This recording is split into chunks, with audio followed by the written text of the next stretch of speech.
Good evening, I'm Jim Freeman. The Kentucky Wildcats are now 5-0 following a huge upset at home win over the 10th-ranked Florida Gators. It's the Cats' first win at Lexington against Florida since 1986. WYMT's John Lowe joins us to talk about the key takeaways from the big win and what it means for the Cats moving forward. John?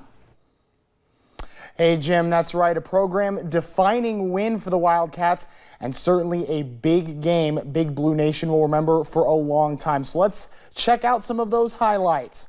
Corbin's Travion Longmire in the house for this big game. UK fans, they're fired up for this one. We start in the second half. Florida leading 10-7.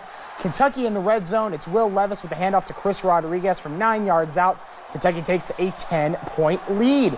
Then here is how it ends. In case for some reason you didn't have your TV on 4th and 8, Kentucky comes up with a stop, and for the first time since 1986, the Cats beat Florida in Lexington 20-13 at the final. Here's what Coach Mark Stoops had to say after the win.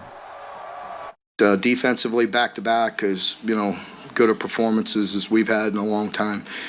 Just a credit to Coach White, John Summerall, Frank, Chris, the staff, the players played unbelievably hard and great execution. And that's a tough team to handle. They put a lot of stress on you in a lot of different ways.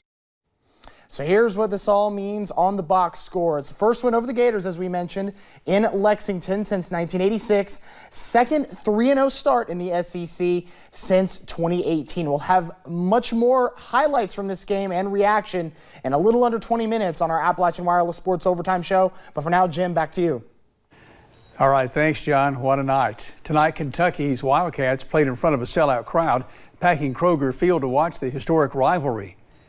All 61,000 seats in Kroger Field were full, hoping to see Kentucky beat Florida at home for the first time since many young fans were born. The surrounding lots also full with food, drink, and fun prior to the game. Inside the bowl, the Cats were announced by the voice behind their Grove Street anthem, rapper Waka Flocka Flame, as SEC fans do. Plenty of Gator fans made the trip to Lexington as well, but were welcome despite their orange. Vibe's not that bad, honestly. I mean, Kentucky's a very well-driven school, and they're a very well community. They accept us Florida fans pretty well, and they don't give us too much of a hard time. The Wildcats will be back at it next weekend against LSU. A fatal crash killed 2 people last night in Wayne County, West Virginia, along State Route 152 South. As Marley Pinchak reports, the crash hit a little too close to home for some in the area. Flashing lights and sirens blaring through Wayne County Friday night along State Route 152 South near Fort Gay Road. Just sad. Mark Manyard, who has a family-owned auto shop along this stretch, says he got a call from his parents regarding a serious crash across from the shop. So I got here as soon as I could, and I didn't recognize either vehicle, and I was hoping that I didn't know either one of them. However, as he approached the scene, it ended up hitting close to home. I knew the one individual. I went from kindergarten and I graduated with him, lived a mile up the road, knew him all my life. And then the other individual, I've known all of his life and know his family as well, and just very unfortunate. Wayne County deputies say 2 cars were involved in the crash, killing both drivers. Anthony France, who is 30 and from Wayne, and 49-year-old Larry Thompson from Genoa. It was difficult, seeing 2 members of the community that I knew well, and I couldn't help them. I couldn't do anything.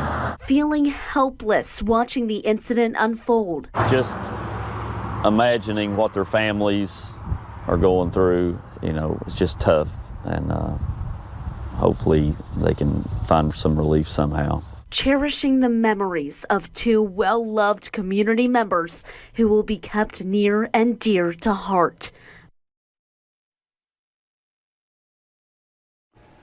That was Marley Pinchak reporting.